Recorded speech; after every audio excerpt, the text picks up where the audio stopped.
Hello, everyone. Thank you all for being here. I'm Ziad Fehmi, your host for today. Just a little about me. I'm a sophomore at the University of Michigan, where I also serve as the co-president of the NAMA Next Gen chapter there, and I'm also one of the co-founders of the Keys for Kids initiative. Sorry about that. This fundraising initiative is very dear to us. Me and my brother Omar. We've been running this program for 6 years now. Initially, this event started as a piano concert, hence the name Keys for Kids, referring to piano keys, as you can see in the bottom right corner. Um, anyways, throughout the years, we've built on our past experiences, and the community has risen around this event to get us to where we are today. Unfortunately, due to COVID-19, we cannot interact with this community, and we can't see you guys in person, obviously, due to the restrictions COVID puts on us. I would have loved that, but I instead of seeing you behind the screen, but unfortunately, you're stuck looking at me and this presentation for our program today. But don't worry, this presentation and program is going to be great. I hope you guys enjoy what we have in store for you today. So, um, so before we get started, I just want to take a moment and thank you all for being here. This past year has been a crazy, hectic, and hard year for many of us, and yet your continued support for this past 6 years is unwavering. Just take a minute, close your eyes, and just think of all the challenges last year presented, all the struggles, adversity, hardships, anything you might have faced. Now think of the poor child sitting in a tent thousands of miles across the ocean, who, on top of having to overcome the challenges COVID presented them, is also faced with the everyday struggles of being a refugee. Thanks to your support, we're able to help this child even just a little bit through the money that we have raised today. So again, from the bottom of my heart, I would like to thank you all for the generosity you have shown us in this initiative through these strange and confusing times. Every year we do this initiative, and every year your kindness always overwhelms me. And I'm so proud to announce that this year we've raised over $65,000. 65,000. I don't even know what 65,000 of anything looks like, much less dollars. So again, truly, the scope is just beyond what anything I can imagine. And I thank you guys from the bottom of my heart and on behalf of everyone who has worked on this initiative so far. We truly thank you all. So, moving on from all the emotional stuff, here's an overview of what we have in store for today's programming. I know you all don't want to sit here looking at me giving a PowerPoint presentation for an hour. I certainly wouldn't want to do so. So, I hope you have what we have. I hope you enjoy what we have in store for you today. First, we're going to start off with some short videos explaining to you where your donations will be going and how UNICEF will be working to aid children in Syria, followed by a few words from the UNICEF representative we have been so fortunate to work with. And then we will hear from some students from NAMA Next Gen about their experiences working with children and why it is so important to give back. Afterwards, we'll acknowledge all of your generous donations and wrap up with a few closing remarks. So without further ado, here are the short videos. They're about UNICEF's efforts in providing education for the children of Syria. As you know, these children's access to education was limited before the coronavirus pandemic.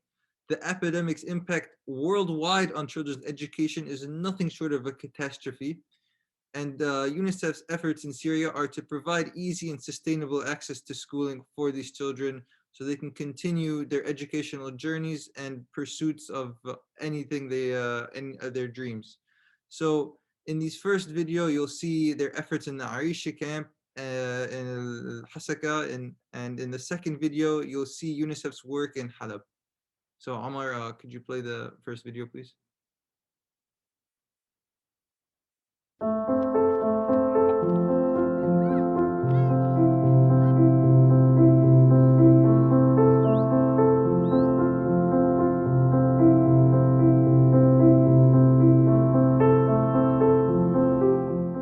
كان التعليم جيد وكان يتطور يوم بعد يوم، لكن بشهر آذار عام 2020 تغير الوضع، يعني بسبب انتشار فيروس كورونا تسكرت المدارس وظل الأطفال بلا تعليم. اجتمعنا نحن المدرسين وطرحنا عدة أفكار. فكان أنسب حل يعني هو بعد طرح هذه الأفكار أنه ندور على الخيم ونعطي التلاميذ الدروس، طبعا مع مراعاة التدابير الوقائية لانتشار الفيروس.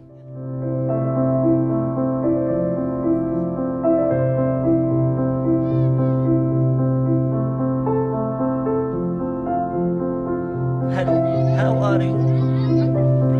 I am fine, thank you. يعني رغم كل الصعوبات التي واجهناها، مع ذلك احنا مبسوطين انه لم تتوقف العملية التعليمية بالمخيم ونطمح للأفضل. تمام.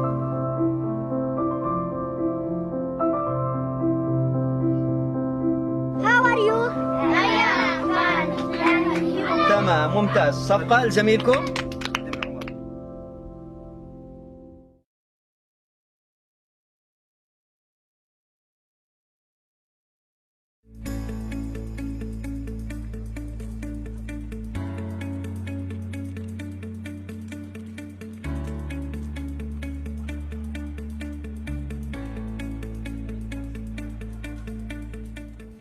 أنا اسمي نور وأنا صف ثالث مستوى، وصار لي فترة يعني ما دخلت على المدرسة بسبب كورونا.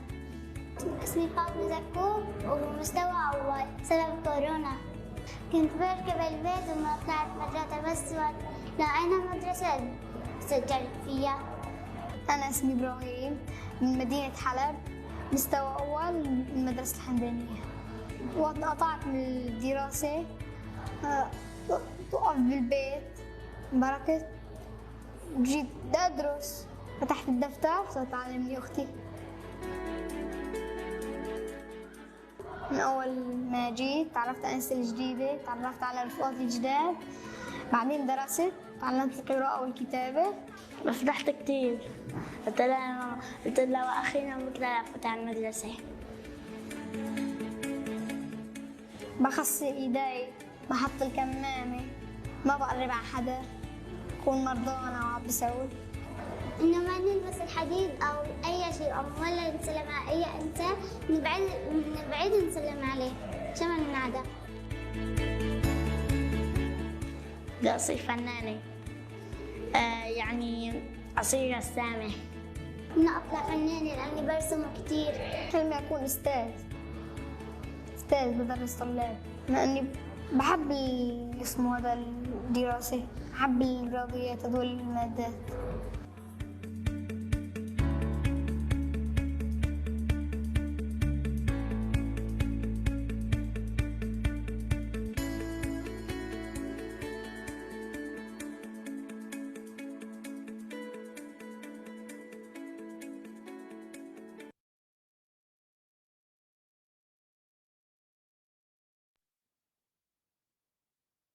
All right, thank you for playing those, Omar. I hope you enjoyed those videos. I also would now like to invite Aransha Moreno from UNICEF to talk a bit more about UNICEF's work in Syria. So Aransha. Thank you, Ziad. Thank you, everyone. My name is Arancha Moreno. I am the manager of Diaspora and Multicultural Partnerships here at UNICEF. And the first thing I just wanted to reiterate what Ziad mentioned. Thank you so much for your support from all of us here at UNICEF and UNICEF USA. It's people like you and members like you with your generosity and continuous support for what's going on in the situation in Syria and for programs like this that really make the most impact and are helping this dire crisis. And so I quickly just wanted to jump in and discuss the situation in Syria, as well as the program that we have on the ground as UNICEF in Syria. So currently, it's been about 10 years since the start of the war and the crisis in Syria. And children continue to be killed, injured, displaced, and deprived of basic necessities. There's an estimated 5.9 million children in need of educational assistance inside Syria. Every year since 2013, around 1/3 of school-age children in Syria have been out of school, with a whole generation of children receiving inadequate education. COVID-19 has made the situation much worse. This past month, UNICEF's executive director, Henrietta Fore, mentioned on what was taking place in Syria and said, children and families in Syria have suffered so much over the past decade, with still no end in sight. There's rising poverty, fuel shortages, mounting food prices, and these things are forcing children to leave school for work. With each week, the fast spreading COVID-19 pandemic is making it harder for families to survive and provide even basic education protection for their children. So education does remain central to the humanitarian response plans in Syria, and UNICEF is working to ensure that all children affected by the crisis are not deprived of the right to an education. So we do have the program, the self-learning program that's taking place on the ground in Syria through UNICEF and other humanitarian assistance efforts. And this program is a flexible self-study course that includes a curriculum condensed and fast-tracked for children who have missed out on regular schooling opportunities. Just for a bit more insight, it's children around the ages of 6 to 15 who study with the help of teachers and volunteers. The children receive school bags, stationery, textbooks, and mind risk education sessions. Next slide, please. The program allows out-of-school children to continue learning at home and in community spaces. It also uses a total of 50 different self-learning materials that cover all relevant basic education subjects for children from grades 1 to 9. And it is the same as public schools, which it includes sciences, math, and language, which includes English and Arabic. And it offers children recreational and sports activities so they regain a sense of normality in their lives and reconnect with their childhood. Next slide. And so I just wanted to share here quickly, these are the relevant education subjects for children's in grades 1 through 9. And this is what this program's offering, just much more flexible and that they can do it anywhere, self-studying, flexible, and given the pandemic in various places. Next slide, please. And then I did also want to highlight, currently in the program, these are the locations that the program's taking place in as well as virtual, which is one of our newest things as well. Next slide, please. And just to keep this very short, we did also want to highlight the following results as UNICEF's accomplishments despite the closure of schools, learning centers due to the COVID-19 pandemic. So over 20,000 out-of-school children who were enrolled in the program received self-learning materials, and 22,000 and more than 22,000 children benefited from stationery and school-in-a-box distribution. And, oh, sorry, next slide. And more than 18,000 benefited from rehabilitation and learning spaces, as well as public schools. And more than 17,000 of these children participated in recreational activities to provide psychosocial support. Lastly, over 400 education facilitators were recruited and trained to conduct in the program's classes. So I know that's a lot of numbers to digest, but the impact's incredible. And like I mentioned before, this program would not be accomplished without your support and your continuous generosity. So again, from all of us here at UNICEF and UNICEF USA, thank you so, so much. We really appreciate all your generosity, all your support, your continuous advocacy and engagement with helping these children and their families in Syria. That isn't to say, though, that there is still so much work to be done. And so any way we can continue helping, whether it's in this program or just the children in Syria and their families overall. So again, thank you. I'll pass it back to you, Ziad. I think this is my last slide, yes. Thank you. Thank you, Aransha, for providing insight into what UNICEF does on the ground in Syria and how our donations are being used. I hope everyone learned from that.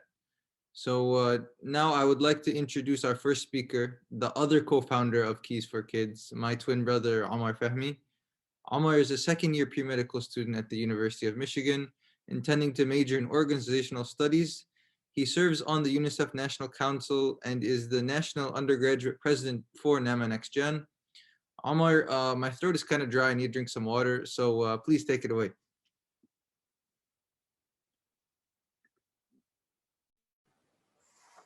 Thank you, Ziad, and thank you everyone for joining us. Unfortunately, the story I'm going to share is not unique. It's very similar to many of those who are with us virtually. In middle school, my mom would always bring us stories home. The tale of the extended cousin who was ransomed off because of the lawless state, the relative who was lucky enough to get away with an explosive shrapnel, only the shrapnel in his leg, the rocket that went into my grandparents' building, but was lucky enough to only be a dud, the days without water, internet access, heat, or electricity. Every time that I heard one of these countless stories, I felt a weight on my shoulder, a pit of shame in my stomach for my inaction. I felt a moral obligation to be a part of change. So in my freshman year of high school, I acted on this obligation. As a family, we started Piano Keys for Syrian Kids, a piano concert benefiting Syrian refugee children through UNICEF. I joined my high school UNICEF club, became its president, got more involved with NAMA and UNICEF at the collegiate, regional, and national levels. I worked with Syrian refugee kids, and I know we say all the time that these 13 million displaced Syrian people are just that. They're people like you and me, that they have their hopes, dreams, and aspirations that they once took for granted, the same things that we take for granted today, a roof over their heads, food on the table, a future. And it's so easy to become detached or desensitized from this reality, this day-to-day. But it's not really until they leave you that it sinks in, that you realize. It's not until you've sat down and talked with them about tennis and piano and who they're supporting in the World Cup, or favorite foods or hobbies, or playing soccer together. It's not until they leave you that it hits you that while you're going back to a hotel room, they're going back to a tent. I'm so lucky to be the one going back to the hotel room on that day, because I just as easily could have been the one going back to a tent. The only difference between me and these kids is that they had their lives and future prospects completely changed as victims of a war they have no say in. We chose to benefit educational programs for this fundraiser because they will give kids an opportunity for a better tomorrow and to escape the atrocities they face. It's so incredible to me, the life-changing difference that we're able to make as a community. What started off as a single piano concert evolved into an initiative which has raised awareness, educated beyond our community, and fundraised over $150,000. Even $1 can provide safe drinking water to a child for over 2 months. $2 can give pencils to a class of 60 students. $7 can give much needed life-saving nutrition to children for up to 2 months. For the children of Syria, even the smallest act of kindness and good counts. It's the message that started off the initiative, and it's one that continues forward. Thank you so much, everyone, for joining us and for giving this opportunity to be a part of this initiative. I'm going to pass it back to Ziad. Thank you, Omar, for I mean, there's, as you guys can see, there's a reason why he's giving the speech and I'm the MC. But anyways, I digress. Our next speaker is Nadine Jawad. Nadine is from Dearborn, Michigan, and is currently a Knight Hennessy Scholar at Stanford Medical School. She's a fellow Wolverine, completing her BA in Public Policy at the Gerald R. Ford School, where she was awarded the Harry S. Truman Scholarship. After undergrad, Nadine completed her master's in social policy at Oxford University on the Rhodes Scholarship. Nadine is passionate about primary care, public health, and social policy. She is currently working as a research assistant on a project related to primary care improvements for patients in substance abuse disorders. Nadine? Thank you, Ziad, and thank you, Ammar, for the first speech. Children are 1/3 of the population, but all of our future. This past week, I heard this quote when I attended a talk about the importance of public health work specifically dedicated to children. The focus was on how ensuring dignity and equity for all children leads to a more successful future for us all. The idea makes sense. If there's proper access to healthcare for children when they are young, they experience less adverse health outcomes in their future. If there's adequate housing and infrastructure like parks for kids to play in, our society will experience the contribution of kids tenfold because kids are set up to thrive and contribute. If there's adequate educational preparation for children in their childhood, you ensure a more stable, healthier, and dignified future for all people in our population. For example, 2/3, that's 66.6% of students who cannot read proficiently by the end of 4th grade will end up in a jail or on welfare. Of course, this fact is about the United States, but it paints an important picture. Empower our children when they are young, or the future consequences could be dire. So why do we invest in our kids? It's not just about a return on investment financially because of their productivity in the future, or preventing annoying problems and things we have to address one day. It's not about putting a Band-Aid on the structural inequities that possess our lives daily. I personally believe that investing in our children is mostly because people like you, me, our neighbors, kids, our families, the entirety of society, literally everyone wants to have a future that is a good life. When we have healthy, resourced, and dignified children growing up in our communities and in our societies across all groups and populations, we paint a world tomorrow that is good as a good life for us all. Yet, everything I just said is an ideal. We cannot just wish for a future that is better, nor recognize the importance of our children if we do not do the actual work to dismantle the oppressions that kids are often the bearers of. Of course, in the world that we live in, with finite resources and decision-making, inequity and war, trauma and unfairness, overall lack of dignity, our ideals today are not being met. So why should you leave here today with an impetus to do something for a kid? Whether it's a neighbor, a kid in your community, or someone abroad in a refugee camp, a family friend, or someone at a local school. Why should you care? That brings me to a story about Yusuf. In 2016, I visited an elementary school in Dearborn Heights. As the director of a local nonprofit, Books for a Benefit, a teacher from that school contacted me about a predicament she was experiencing. That year, over 24 Syrian refugee students had arrived, and not a single teacher in the building had a word of Arabic that they knew prior to these students arriving. In a heavily segregated city, it's a lot of complication, basically. If you're from Dearborn, you probably know what's going on. But in a heavily segregated city, it was the first time that some of these teachers had ever had to work with someone from a different background from their own. It was the first time that some of these teachers ever had to understand Arabic and what it might be like to come from war and to resettle in West Dearborn Heights.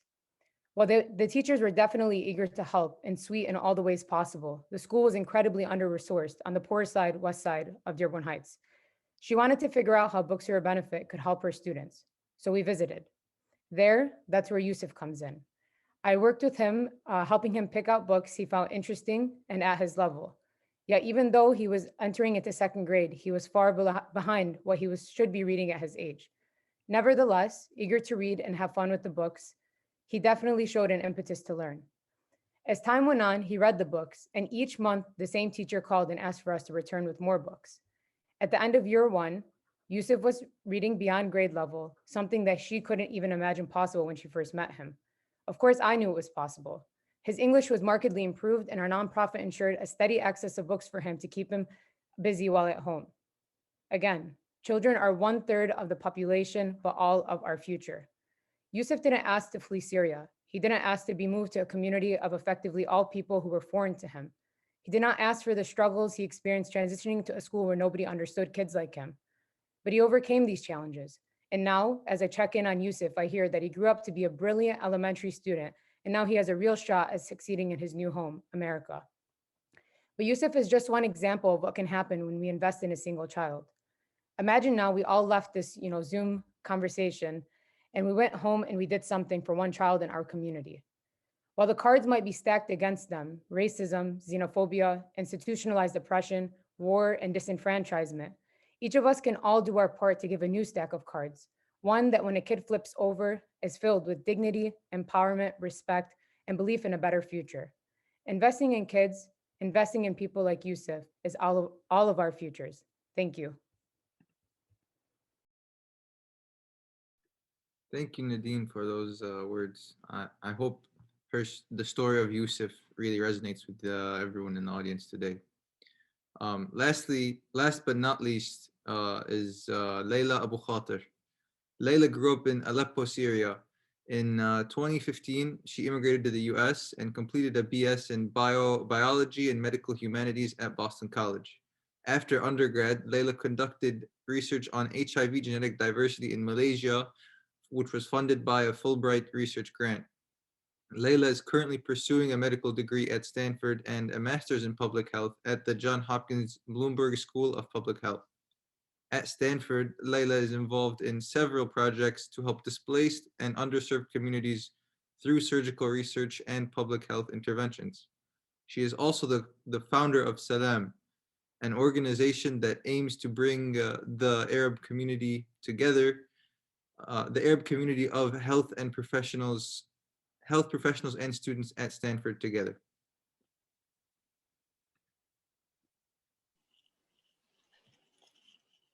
Hello, everyone.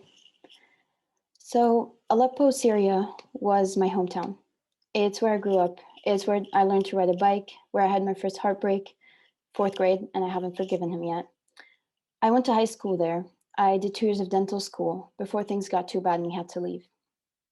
So scrolling through things that I've shared with university newspapers here after I came to the US and other media outlets to find inspiration for today's talk, I read a lot and I cringed a lot.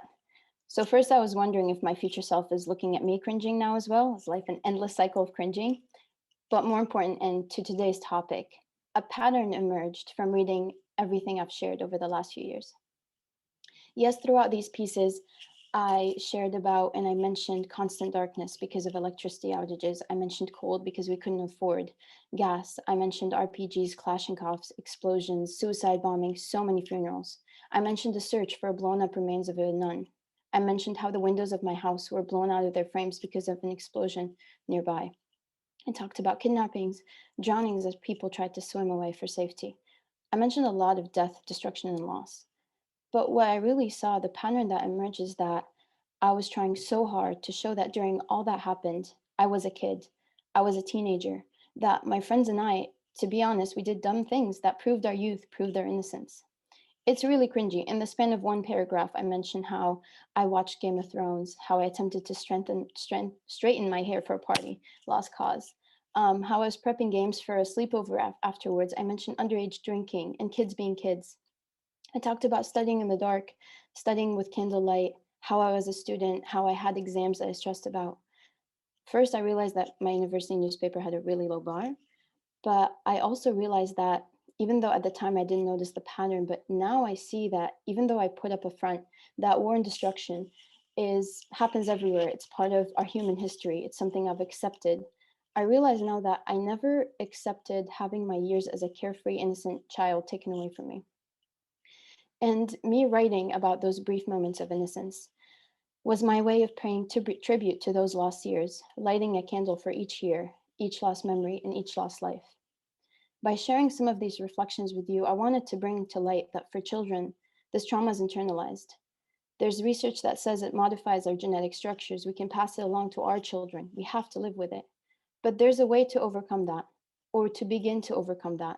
There's a way to let it out. I wrote about these experiences. I shared them with you. I shared them with friends. I shared them with strangers to help process. But I also realized that when I was back in Syria, surrounded by kids my age, going to school, pursuing an education, even though bombs were raining down outside, it gave me and my friends a feeling of being young and innocent. In the afternoons, I'm volunteering at a refugee center dealing with trauma and tragedy far beyond my years. But the next morning, I'm in class. I'm worried about my next exam, and I'm getting a respite from the trauma outside. So I'm sharing this because I want us to work together to provide these safe spaces for other Syrian children. Nothing will take away the hardships that they've lived through, that I've lived through. But let's work to help them feel young again, feel innocent, have their brains filled up with worries about an upcoming test or trying to read a book above their level, like what Nadine talked about, and not worry about the death and the loss. So I hope that we go beyond lighting a candle for their youth and their childhood. Let's give them back a little of what they've lost. Let's let them be children. Thank you. Thank you so much, Layla. Your story gave me chills. And thank you all for sharing such inspirational stories. I certainly appreciated everything you had to say, and I hope everyone in the audience did as well. Hopefully, we all leave here today just even a little bit more inspired to make a difference in our communities. So now I would like to acknowledge our generous donors. Yeah, thank you, Omar. We have so many that if I were to say all their names, we would be here until next Friday. So I'll keep it brief. First, starting with our Sabito level donors, those donated $100. Moving on to our Sabito level donors who donated from $100 to $400, as well as our Staccato donors, those who donated $500. Next are Crescendo donors, those who donated $1,000. A special thank you to our Allegro donors, those who donated $1,500. Dr. Abdul Effendi and Ms. Bayan Shakfe, Mr. Rami Fakhouri from Fakhouri Global Immigration, Dr. Michael and Sally Hanna, the generous people at Heart and Vascular Consultants, Doctors George and Hala Nahas from Heart and VenoCure Clinics, the NAMA Next Gen chapter at Michigan State's College of Human Medicine, Mr. and Miss Sam and Nada Simon, and Dr. Aziz and Miss Arwa Shahbani. A very special thank you to our Vivace donors, those who donated $3,000 or more, starting with the Heart and Vascular Institute, ASACA, the American Syrian Arab Cultural Association, Mr. Omar Ali and Zaid Kaziha from the Kaziha Foundation, and Arab American artist Rana Lutfi for donating her beautiful marionette painting for the bidding. If you're interested in this piece, bidding is still open until midnight tonight. We'll be sending the links to the bidding either now or later on. Please check it out. It's a beautiful piece. And I would be bidding myself if I could. So actually I might, but anyways, I digress. Check it out. And moving on to an even more special thank you to our biggest donor, the NAMA Foundation. NAMA has been a believer in the program since the very beginning of this initiative, and we are always thankful for their support. So thank you, NAMA Foundation, so much. So before we end the Zoom call, I just wanted to take a moment to truly thank you all. I know I've been thanking everyone a million times. I think thank you, I've said the words probably 20 times so far, but I honestly cannot express how grateful I am to all your generosity. I know I speak for everyone involved in the planning when I say that this initiative always inspires us to keep making a difference, no matter how big or small. This event had very humble beginnings as a piano concert 6 years ago. You know, little 14-year-old me who was nervous even talking to 20 people holding cue cards, reading every single word, could never imagine being on a Zoom call 6 years from now with all these people here and raising all this money. And I can only begin to imagine where we'll be 6 years from now. So truly, from the bottom of my heart, I thank you all for your generosity. I also want to thank a few people who are the masterminds of this whole operation before we end really quickly. So thank you to Miss Irina Semenova for being the reason why we started this whole initiative. Miss Semenova helped us organize the first concerts, and without her, we wouldn't be where we are today. I also want to thank the superwoman herself, Dr. Riba Ali Fahmi. Without you always being by our side and pushing us to excel at everything we do, I don't think I would be half the person I am today. So thank you, Mama. I love you so much. I'll also never hear the end of it if I don't thank my dad, Dr. Hassan Fahmi. Your cool, collected demeanor and invaluable insight ties everything together and frankly keeps us all sane. And without you, none of what we do would be possible. Thank you also to the speakers. We appreciate you taking time out of your day to be a part of our programming. Usually, this is where we would give you roses. Unfortunately, we can't do that. Maybe we send them in the mail or something later on. Thank you also to the wonderful ladies working behind the scene. We would never be able to reach as many people without you guys and with the committee that you formed, and we greatly appreciate you all. We also want to further extend our thanks to the wonderful people from NAMA, NAMA Next Gen, ASACA, CAP, and UNICEF USA, who have always been so supportive and helpful year in and year out.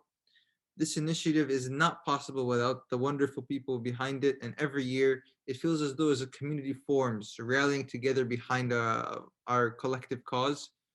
And with that, I want to thank you for a third and final time. As I said before, I cannot express how much we appreciate you. Your donations, no matter how big or small, mean the world to and have such a huge impact to those overseas. And if you still want to donate or learn more about UNICEF's works, please check out the links that are being sent in the Zoom chat below. And now I want to leave you with the quote that started the whole fundraising initiative. For the children of Syria, every small act of kindness and good counts. Thank you all so much and have a good night.